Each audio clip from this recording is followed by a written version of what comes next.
दोस्तों, क्या आपने कभी सोचा है, जो लोग आज टॉप पर हैं, जिनकी लाइफ देखकर आपको लगता है काश मेरे पास भी इतना टैलेंट होता, क्या वो सच में आपसे ज्यादा टैलेंटेड थे या उनके अंदर कुछ और था, कुछ ऐसा जो दिखाई नहीं देता लेकिन हर बड़ी जीत के पीछे छुपा होता है। एक रिसर्च में साइकोलॉजिस्ट एंजेला डकवर्थ ने हजारों कैडेट्स पर स्टडी की। ये लोग फिजिकली फिट थे, मेंटली शार्प थे, हाई आईक्यू वाले थे, लेकिन ट्रेनिंग शुरू होने के कुछ ही दिनों में कई लोग हार मान गए और जो आखिर तक टिके रहे वो सबसे ज्यादा टैलेंटेड नहीं थे, वो सबसे ज्यादा पैशनेट और परसिस्टेंट थे। और यही फर्क पूरी जिंदगी बदल देता है। इस ताकत का नाम है grit. What is grit? Grit सिर्फ एक शब्द नहीं है, ये एक ऐसी साइकोलॉजिकल फोर्स है जो एक ऑर्डिनरी इंसान को एक्स्ट्राऑर्डिनरी बना सकती है। एंजेला डकवर्थ ने सालों की रिसर्च के बाद एक शॉकिंग बात साबित की। टैलेंट ओवररेटेड है। जो लोग लंबे समय तक टिके रहते हैं, जो बार बार गिरकर फिर उठते हैं, जो दर्द के बावजूद अपने काम पर लगे रहते हैं, आखिर में जीत उन्हीं की होती है। इस वीडियो में आप जानेंगे पैशन कैसे डेवलप होता है, प्रैक्टिस आपको दूसरों से आगे कैसे ले जाती है, आपकी जिंदगी को मीनिंग कैसे देता है, आपको डार्केस्ट मोमेंट्स में भी कैसे जिंदा रखती है, और एनवायरनमेंट साइलेंटली आपकी डेस्टिनी कैसे शेप करता है। तो वीडियो को आखिर तक जरूर देखिए, क्योंकि आने वाले कुछ मिनट आपकी सोच बदल सकते हैं। सीक्रेट एक, पैशन लॉन्ग टर्म सक्सेस कैसे तय करता है। 1994 में रिसर्चर्स ने वुल्फगैंग अमेडियस मोजार्ट की चाइल्डहुड को डीपली स्टडी किया। दुनिया उन्हें बॉर्न जीनियस मानती थी, लेकिन सच कुछ और था। मोजार्ट ने अपने शुरुआती 18 साल सिर्फ प्रैक्टिस में लगाए थे। उनके पिता उन्हें घंटों प्रैक्टिस करवाते थे। यह सिर्फ टैलेंट नहीं था, यह ऑब्सेशन था, यह पैशन था। और यही चीज दुनिया आपसे छुपाती है। हम टैलेंट को वर्शिप करते हैं, लेकिन पैशन की साइलेंट पावर को इग्नोर कर देते हैं। सच्चाई यह है, दुनिया शुरुआत में आपको क्लैप नहीं करती, वो आपको जज करती है। जब आप बार बार गिरकर भी अपने ड्रीम के पीछे भागते रहते हो, लोग आपको क्रेजी समझते हैं। लेकिन हिस्ट्री गवाह है, एक्स्ट्राऑर्डिनरी लोग पैदा नहीं होते, वो खुद को बार बार बनाते हैं। पैशन कोई अचानक मिलने वाली फीलिंग नहीं है, ये एक डायरेक्शन है, एक कमिटमेंट है। और साइंस कहता है कि पैशन डीएनए में नहीं होता, उसे डेवलप किया जाता है। हार्वर्ड यूनिवर्सिटी की एक स्टडी में पाया गया कि जो स्टूडेंट्स जेन्युइनली अपने काम से प्यार करते थे, वो दूसरों से कई गुना ज्यादा प्रोडक्टिव थे। क्यों? क्योंकि उन्हें सिर्फ रिजल्ट नहीं चाहिए था, उन्हें प्रोसेस से प्यार था। लेकिन यहां एक डेंजरस ट्रैप है। ज्यादातर लोग सोचते हैं कि एक दिन अचानक उन्हें उनका पैशन मिल जाएगा। गलत। पैशन मिलता नहीं है, पैशन बनता है। ये उन चीजों से ग्रो होता है जिन्हें आप ट्राई करते हो, जिनमें फेल होते हो और फिर भी छोड़ते नहीं हो। दो डेलिब्रेट प्रैक्टिस टैलेंट को कैसे हराती है। बर्लिन एकेडमी ऑफ म्यूजिक में एक एक्सपेरिमेंट हुआ। रिसर्चर्स ने वायलिन स्टूडेंट्स को 3 ग्रुप्स में डिवाइड किया। वर्ल्ड क्लास बनने वाले स्टूडेंट्स एवरेज और वो जो प्रोफेशनल लेवल तक नहीं पहुंच सकते थे। फर्क क्या था? ना आईक्यू, ना बैकग्राउंड, ना नेचुरल टैलेंट। फर्क था सिर्फ प्रैक्टिस में। टॉप स्टूडेंट्स ने लगभग 10,000 घंटे प्रैक्टिस की थी। लेकिन यहां सबसे इंपॉर्टेंट बात है, सिर्फ प्रैक्टिस नहीं, डेलिब्रेट प्रैक्टिस। यही वो चीज है जो एवरेज और एक्स्ट्रा ऑर्डिनरी के बीच लाइन खींचती है। साइकोलॉजिस्ट एंडर्स एरिक्सन के अनुसार डेलिब्रेट प्रैक्टिस का मतलब है अपनी वीकनेस पर काम करना, उस जगह पर जाना जहां डिस्कम्फर्ट हो, जहां फेलियर ऑलमोस्ट सर्टन हो।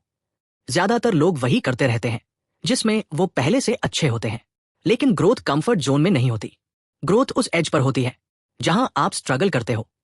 सेरेना विलियम्स प्रैक्टिस के दौरान बार बार उन्हीं शॉट्स पर काम करती थी जो उनकी वीकनेस थे। वो डिस्कम्फर्ट से भागती नहीं थी, वो उसे रिपीट करती थी जब तक वीकनेस स्ट्रेंथ ना बन जाए।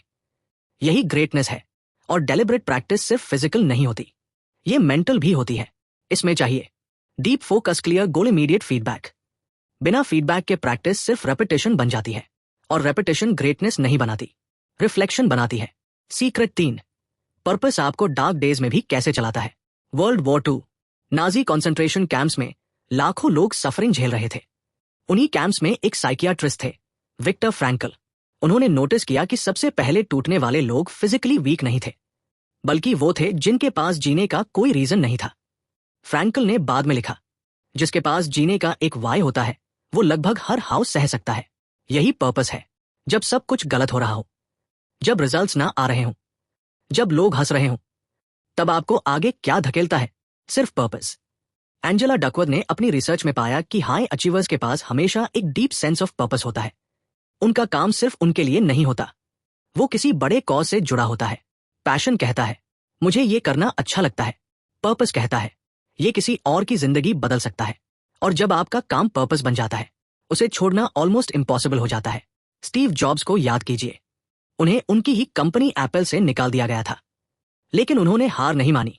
क्यों? क्योंकि उनका पर्पस सिर्फ कंपनी बनाना नहीं था, उनका पर्पस था टेक्नोलॉजी को इतना सिंपल बनाना कि हर इंसान उसे यूज कर सके, और यही पर्पस उन्हें वापस उठाकर हिस्ट्री बनाने ले गया। सीक्रेट 4, होप और रेजिलियंस की साइकोलॉजी। 2009 में रिसर्चर्स ने स्टूडेंट्स को एक इम्पॉसिबल मैथ प्रॉब्लम दी। कुछ स्टूडेंट्स जल्दी हार मान गए, उन्होंने सोचा मैं स्मार्ट नहीं हूं। लेकिन कुछ स्टूडेंट्स लगातार कोशिश करते रहे, उन्होंने कहा मैंने अभी तक सही तरीका नहीं ढूंढा। यही फर्क है, यह है रियल होप। होप का मतलब यह नहीं कि सब मैजिकली ठीक हो जाएगा। रियल होप एक बिलीफ है, मेरी एक्शंस मेरी सिचुएशन बदल सकती है। साइकोलॉजिस्ट मार्टिन सेलिगमैन ने इसे लर्न हेल्पलेसनेस का अपोजिट कहा। जब लोग बार बार फेल होते हैं और बिलीव करने लगते हैं कि कुछ बदल नहीं सकता, तब वो कोशिश करना बंद कर देते हैं। लेकिन ग्रिटी लोग फेलियर को आइडेंटिटी नहीं बनाते, वो कहते हैं आई फेल्ड, नहीं दिस अटेम्प्ट फेल्ड। बस यही माइंडसेट एवरीथिंग बदल देता है। माइकल जॉर्डन को हाई स्कूल बास्केटबॉल टीम से रिजेक्ट कर दिया गया था, लेकिन उन्होंने उस रिजेक्शन को एक्सक्यूज नहीं बनाया, उन्होंने उसे फ्यूल बना लिया, और बाकी हिस्ट्री है। सीक्रेट 5, एनवायरनमेंट आपकी डेस्टिनी कैसे शेप करता है। 1990s में फिनलैंड की एजुकेशन सिस्टम बहुत वीक मानी जाती थी, लेकिन कुछ दशकों बाद वही दुनिया की बेस्ट सिस्टम्स में शामिल हो गई। रिसर्चर्स ने जब रीजन खोजा तो आंसर शॉकिंग था। उन्होंने टेक्नोलॉजी नहीं बदली, उन्होंने जीनियस टीचर्स नहीं लाए, उन्होंने कल्चर बदल दिया। उन्होंने ऐसा एनवायरनमेंट बनाया जहां एफर्ट सेलिब्रेट होता था, को लर्निंग माना जाता था, और हर बच्चे को बिलीव कराया जाता था कि वो ग्रो कर सकता है। यही एनवायरनमेंट की पावर है। आपका एनवायरनमेंट साइलेंटली आपकी आइडेंटिटी शेप करता है। आप किन लोगों के साथ रहते हैं, क्या कंटेंट कंज्यूम करते हैं, कैसी बातें सुनते हैं, सब कुछ आपके ब्रेन को इन्फ्लुएंस करता है। यूनाइटेड स्टेट्स नेवी सील्स की ब्रूटल ट्रेनिंग में जो लोग सर्वाइव करते हैं, वो सिर्फ इंडिविजुअली स्ट्रॉन्ग नहीं होते, उनके पास कलेक्टिव कल्चर होता है, एक दूसरे को उठाने वाला एनवायरनमेंट। और यही रीजन है कि ग्रिटी लोग कॉन्शियसली अपना एनवायरनमेंट चूज करते हैं। कोबे ब्रायंट जानबूझकर उन लोगों के साथ समय बिताते थे जो उनसे ज्यादा डिसिप्लिन्ड और डेडिकेटेड थे, क्योंकि उन्हें पता था एवरेज लोगों के साथ रहोगे तो एवरेज हैबिट्स डेवलप होंगी। कंक्लूजन, ग्रिट एक चॉइस है, passion, practice, purpose, hope, environment. ये पांचों मिलकर एक ऐसी फोर्स बनाते हैं जिसे कोई ऑब्स्टिकल परमानेंटली नहीं रोक सकता।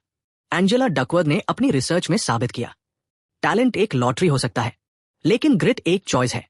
दुनिया टैलेंटेड लोगों से भरी पड़ी है जो कहीं नहीं पहुंचे, लेकिन हिस्ट्री उन लोगों ने बनाई है जो गिरे, टूटे, अकेले पड़े, फिर भी रुके नहीं, क्योंकि वो ग्रिटी थे। अब सवाल यह नहीं है कि आपके अंदर ग्रिट है या नहीं, सवाल सिर्फ इतना है, क्या आप उसे चूज करेंगे?